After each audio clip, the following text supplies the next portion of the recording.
Ó, vai passar um carrinho na hora da eu não tem problema. Mas Não, só para levar para gente. da Fiat, da Ford, da... Carrinho de mão. Você dá um comando para mim? Próxima página? Sim, por favor. Quando você quiser, só faz assim, Ok. Faz assim que eu já passo. Vou dar uma levantadinha de dedo. Pessoal, dando continuidade ao nosso evento de hoje, teremos agora uma palestra intitulada Saúde e Sentimentos, a ser ministrada pela senhora Sandra Cristina de Souza.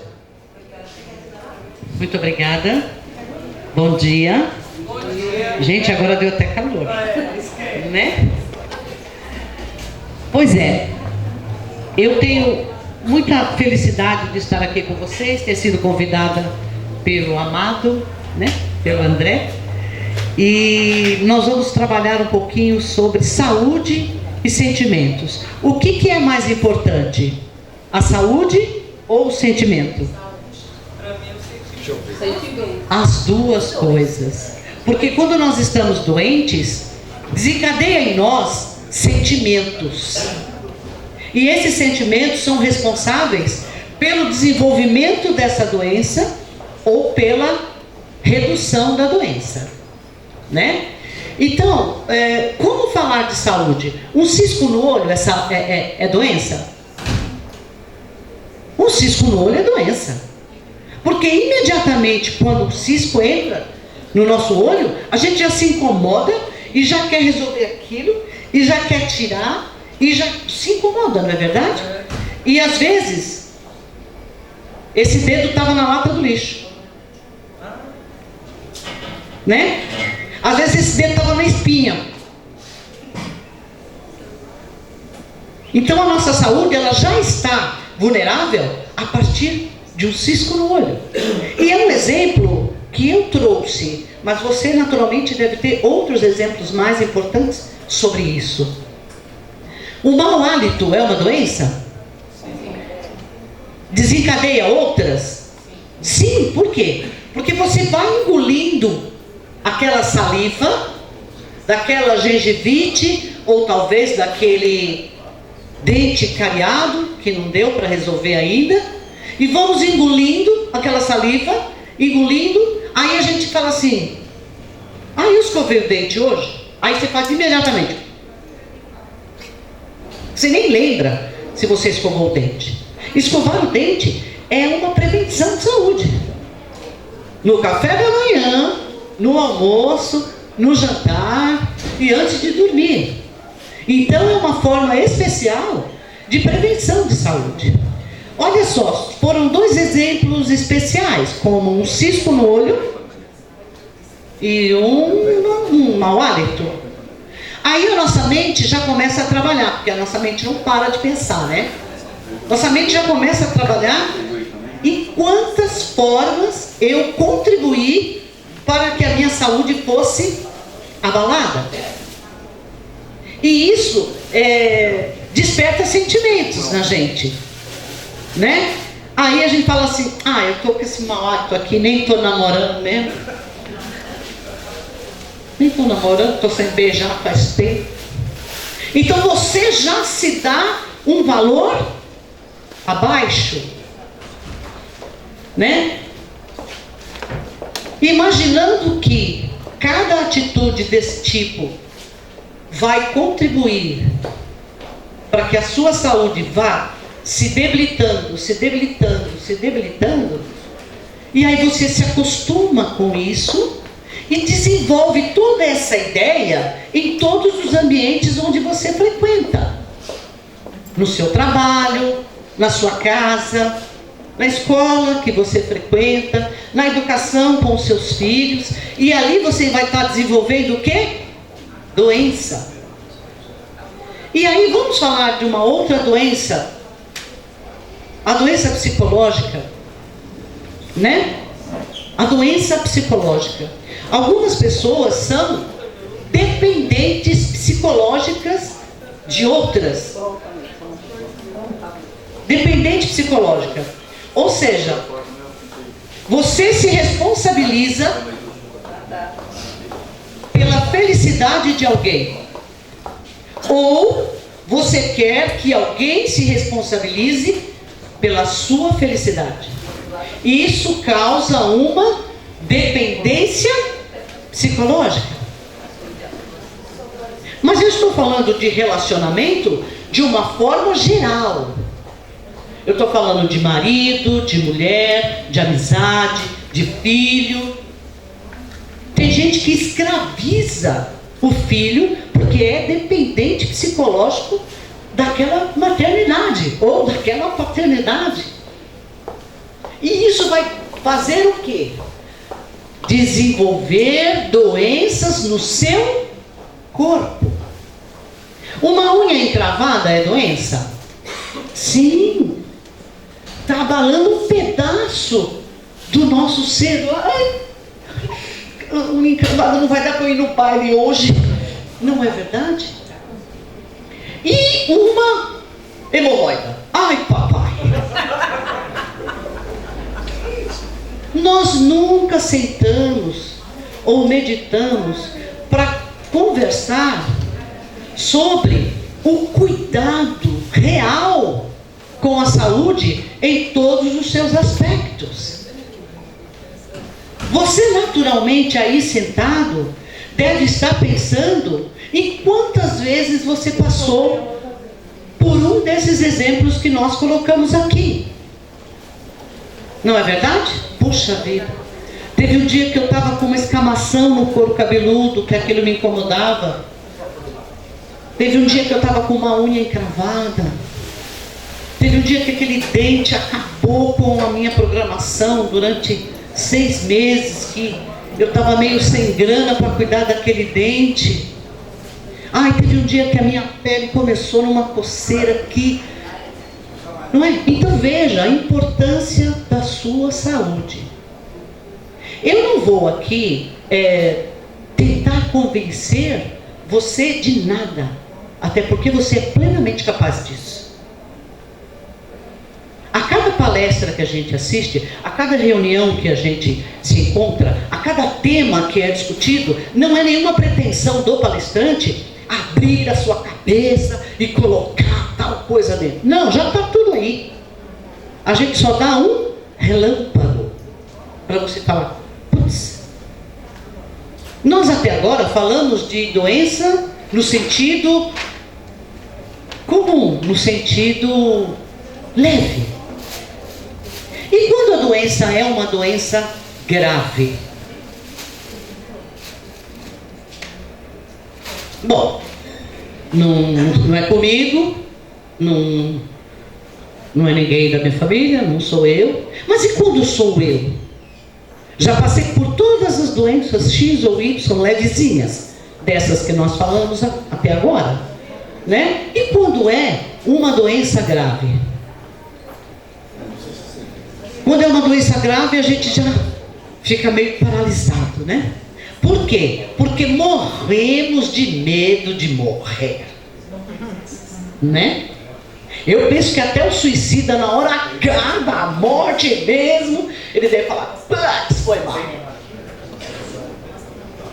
O desespero absoluto. Por quê? O medo da morte é uma coisa muito natural, né? É o nosso sistema de defesa de vida. Eu sou paciente de câncer em tratamento.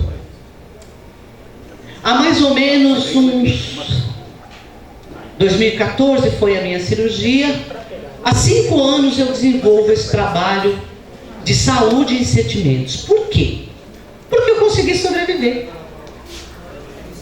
né? Então eu não quis ficar com a vitória só para mim.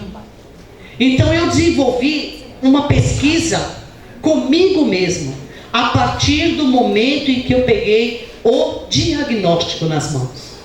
Então, quando eu peguei o diagnóstico nas mãos, eu fiquei esperando o mundo cair para baixo do meu pé ou em cima da minha cabeça. Como isso não aconteceu, eu fui correndo para 25 de março. Peguei e comprei uma peruca cor-de-rosa. Sabe aquele frufru cheio de pena? Pus no pescoço, comprei um cílio postiço cor-de-rosa desse tamanho, cabia uma cara lá embaixo. E vim da 25 de março até a Avenida Celso Garcia, onde eu trabalhava, vestida daquela forma.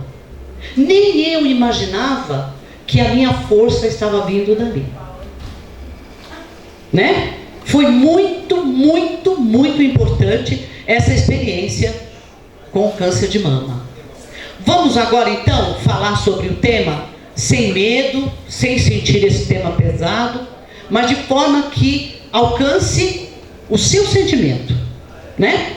Você, por favor, dá uma olhada aqui, ó, tá vendo? Eu coloquei sentimento, uma coisa bem leve, um coração cheio de pétalas de rosas, né? Porque o câncer por si, ele já é gigante de assustador.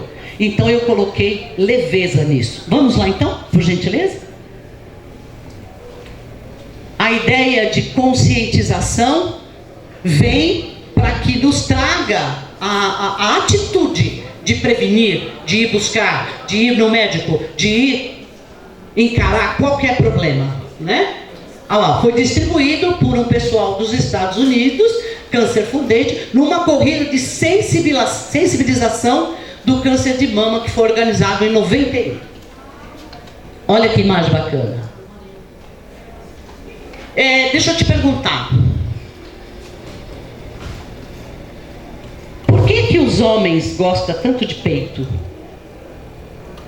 Por que nós mulheres temos tanto cuidado com o nosso peito? Porque é o lugar mais macio depois do útero. Porque ele é fonte de vida e fonte de prazer. Né? Quando a mulher entra no banheiro para tomar banho, qual a primeira coisa que ela põe debaixo do chuveiro? O peito. Não é verdade?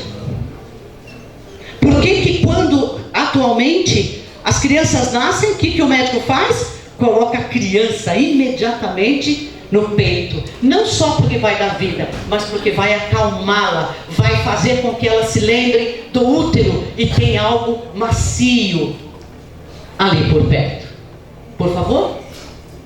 Câncer de mama. Bora lá. É uma parte de nós, né? É uma parte de nós. Nós somos fábrica de células.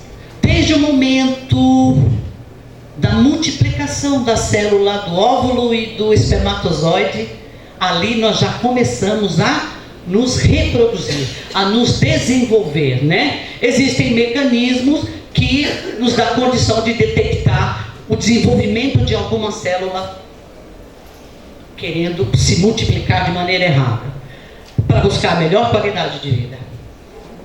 Qual foi o primeiro registro histórico? Vamos fazer essa conta, olha, 2.600 anos antes de Cristo. A gente imagina que o câncer é uma coisa muito recente. Não. E foi registrado, olha, pelo médico Iontep, que ele catalogou na época 48 tipos de doença. E a 45ª foi descrita como massa saliente no peito, fria, dura e que se espalha. 2.600 anos antes de Cristo. Qual foi a trajetória da doença? Vamos começar a fazer um caminho, né? 440 anos antes de Cristo, o historiador relata que numa rainha foi desenvolvido um caroço. Faz tempo, né? Em 1846 surge a anestesia, a coisa sempre caminhando para o desenvolvimento do conhecimento, né? Em 1890 foi realizada a primeira mastectomia. Em 1902 descoberto o rádio, que ataca o DNA das células. Aí vem os cientistas, né? Em 1913, repara que os anos vão passando e as coisas vão se desenvolvendo, né? Em 1913, Albert Solon inventa a mamografia, né? Em 1950, a Segunda Guerra Mundial contribui para a descoberta. Como assim? Alguns soldados foram... Eu preciso de um copo d'água, por favor. Alguns soldados... Obrigado. Alguns soldados foram expostos à radiação. E o que aconteceu com esses soldados? Eles foram expostos à radiação e não lhe nasceram mais cabelos, os cabelos caíram, e eles se tornaram estéreis. O que são os cabelos? São células que crescem. E o que são os espermatozoides? São células que se desenvolvem. Então a radiação foi tão gigantesca. Obrigado. A radiação foi tão gigantesca que eles perceberam, peraí, se faz com que os cabelos deles caiam e eles se tornem estéreis, então é transformado num medicamento para combater o câncer. Olha lá, em 1956, um cidadão chinês realiza a primeira quimioterapia. Percebe, ó, que depois de 6 anos da guerra, já se começou a fazer o trabalho de cura. Vamos embora? Olha o tratamento paliativo. Tem alguém aqui que é enfermeira? Não? Não, né? Olha só. Qual foi o sentimento dessa enfermeira Cecily Sanders? Ela se compadeceu das pessoas que estavam em estado terminal e criou uma casa de repouso